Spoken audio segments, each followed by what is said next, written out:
So, I usually start these off. Tell us about who Jim Maloney is. Like if you don't mind, your family, your background, where were you educated, that sort of thing. Sure. So I'm actually a long-term resident of Peterborough. I grew up in Peterborough. Were you born here?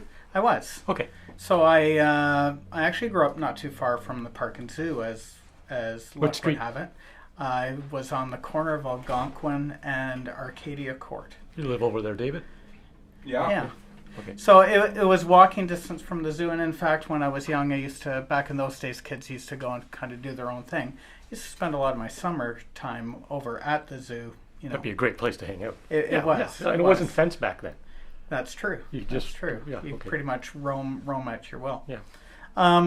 So grew up in the North End, attended Adam Scott High School. Following that, I went to Fleming College and took a degree in engineering technology, or not a degree, a diploma in engineering technology there. Interesting. Okay. Yeah. So this is interesting. It Engineering technology and now zoo curator. Yeah. Okay. Yeah. Let's join the dots here. This will be fun. I'll definitely come back to that for sure. Basically, I took the electromechanical program at Fleming, which in those days they called the robotics program. Wow. Okay. And ended up working for about 22 or 23 years in the electrical instrumentation and engineering fields. For a variety of different organizations. I started out with the federal government's Measurement Canada division. Did you go place to place and checking gauges or checking weight scales and that sort? Well, it was like that, but I worked with gas meters and electricity meters. Okay. So we did some in situ inspections, but I did a lot of work in what they called back in those days meter shops. Okay. So all the utilities would bring their meters in on a regular basis, clean them up, calibrate them, and then as an inspector, I would come in and test them and seal them. Okay. Yeah. And Peterborough Utilities used to have a meter shop back in those days. I ended up working for a small service company in Belleville that provided metering services to probably about 100 utilities around central and eastern Ontario at that time. Okay. Then I came back to Peterborough and started working for Multronics. And Multronics was in those days essentially an instrumentation company as well. I worked for them for about 7.5 years and joined Peterborough Utilities back in 1997. And then worked in the engineering department at the utilities for 10 years. Okay. It's quite a career so far. Yeah, it was kind of interesting. It's very interesting, actually.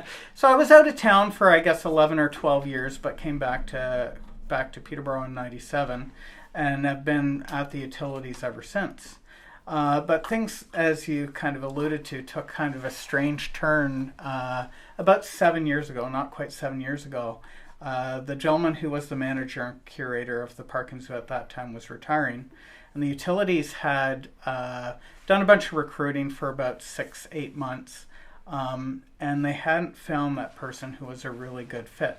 Now they were asking for a lot. They were looking for somebody who was familiar with animal care and animal health, and somebody who knew parks, and somebody who was good with the public and the media, and they just didn't find somebody they were quite looking for. And I was working in the engineering department at the time, and At the PUC? At the Okay, Peterborough yeah. Utilities, yeah. And the gentleman who is the VP of the water utility, the zoo's part of the water utility, called me into his office one day, and I'm scratching my... What did I do wrong? What the heck have I done now? Yeah, I know. And he said to me, Jack's retiring next spring. And I'm like, oh, yeah. And he says, I've just been up in human resources, and we were talking about options, and we thought that maybe you might be a really good fit for this job. And I went, what? What?